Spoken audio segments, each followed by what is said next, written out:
that myself and other young Americans have access to Medicare in the future? Congressman Gibson. Well, it will be there.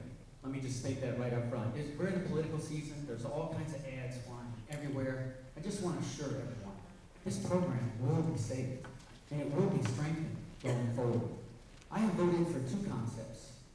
One last year, that was a premium support, that looked at ages 54 and younger, and had an expansion of what's already being used right now in Medicare Advantage.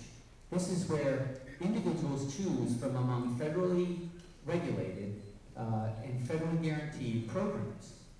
And it's guaranteed coverage. So, the notion that my opponent says that $6,400 cost shift to seniors, look, the CBO has updated their figures on this. They say that's no longer so. So, when you're in a political season like this, I understand that there are campaigns that are waged, but I'm telling you right now that we can absolutely save this program. And what we're going to have to do is work together to do that. And so whether it be premium support, or whether it be the concept that I voted for this year in the bipartisan budget, which relies on accountable care framework, more competitive bidding for prescription drugs, and efforts on fraud, waste, and abuse. These are two concepts that can be expanded out, that we can gain some kind of traction on this so that we ensure, as the trustees have told us, the trustees have told us if we do nothing, we're going to lose the program in about a decade. That would be so unacceptable and so un-American. We're not going to allow that to happen. I mean, I think about my mom. She's 75 and on the program. I hope she lives to be 100.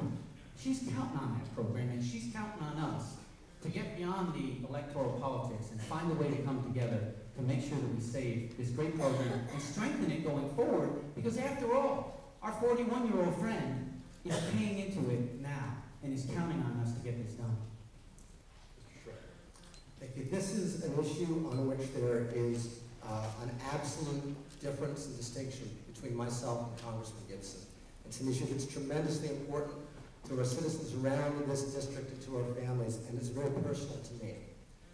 In 2004, my father was diagnosed with leukemia.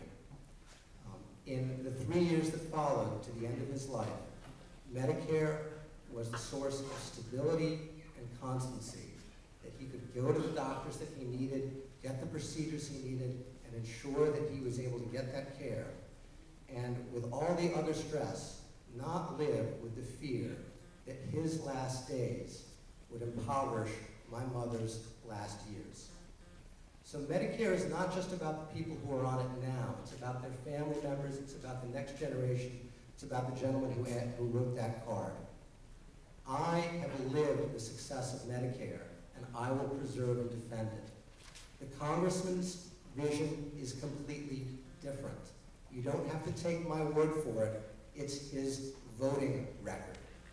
He has voted to end the guaranteed coverage of Medicare and replace it with vouchers.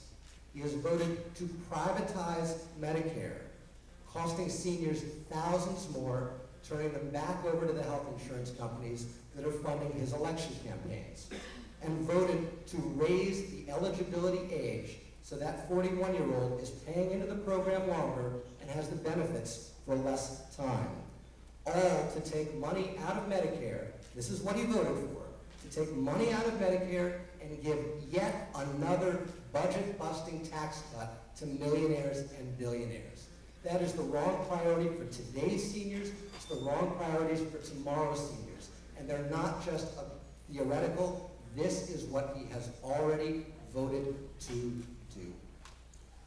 1 minute rebuttal, Mr. Gibson. Well, listen, the nonpartisan fact-checker organization, PolitiFact, called that the lie of the year. I mean, it's simply not true.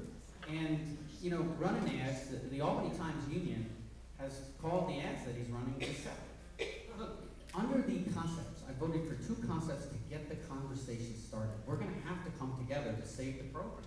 And under both concepts, you have to get the same amount of coverage as traditional Medicare. Keep in mind that we have individuals right now that are on Medicare Advantage that are already using this concept. We're talking about building out this concept because we're finding that enrollment is up and costs are down. You know, with regard to the eligibility age, I never voted to raise the eligibility age, ever. That's just flatly untrue. And the fact of the matter is we can't take money out of Medicare and start a new program. That's a problem. We have to work together to save the program. 1 minute. First of all, Medicare Advantage is a good program for folks who are on it. It is not a cost-saving measure. The fact is, it costs the government more. As for taking money out of Medicare for a new program, the only person on this stage that's voted to take money out of Medicare is the congressman. And he took that money to give it for a tax break for millionaires and billionaires. Congressman talks about having a conversation starter. When you vote to end Medicare, you're not starting a conversation, you're ending a conversation. You're voting to end one of the most successful programs ever that makes a difference between seniors who struggled to find health care before Medicare, struggled to have insurance, paid too much for their insurance. So we established Medicare, and we made an extraordinary difference in our seniors' lives. That program can be strengthened and grown and be there for the next generation. But it won't be if it's privatized and turned back to the pre-Medicare days where seniors were struggling with health insurance companies and where the savings are sent just to give a new tax break to millionaires. Thank you.